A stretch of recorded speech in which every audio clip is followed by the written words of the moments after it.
remembering Barry White would have been his 81st birthday. What can I say about Barry White? One of the greatest artists ever. And he really always defended himself. He always spoke out about things that were going on. And I know Earth, Wind, and Fire obviously were September, but Barry White got a song called September too, which is different tone and vibe, but it's smooth though. It's smooth. Um, he left a lasting impact. I can't even begin to say enough about what Barry White represented. One of the greatest artists ever. Singer, songwriter, producer, arranger, composer, instrumentalist, the maestro, whatever title you want to give him. He spoke about a lot. You felt his energy. You felt what he was about. Um, and I saw a few people giving tributes. I remember I had his box set, had his book. Used to watch his interviews, and I just loved the realness that he gave you. He wasn't giving you anything that you felt that was made believe. He actually put you in the frame of mind of what he was dealing with, the industry, the plantation mindset, and how to fight for yours.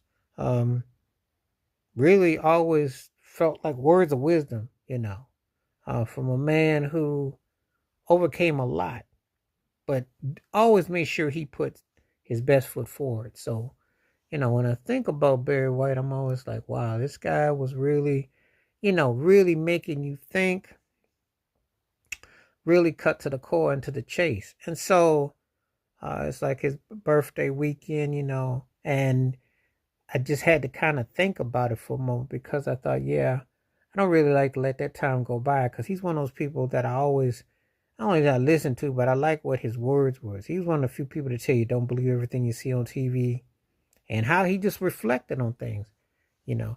And he talked about the politics of the industry and he just had a distinctive way of understanding the business, being on code and doing what he had to do. So, um, just one of those cats that I had nothing but respect for.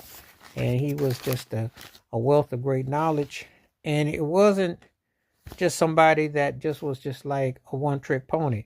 He really was about talking about life and getting the fulfillment of it and, the depths of it and the magnitude and the nature of it. Um, truly one of one. And he didn't back down. He put himself in a position where he knew what his worth was. He knew who he was as a person, you know. And so he didn't get caught playing the game. So I just taking the time to acknowledge his music.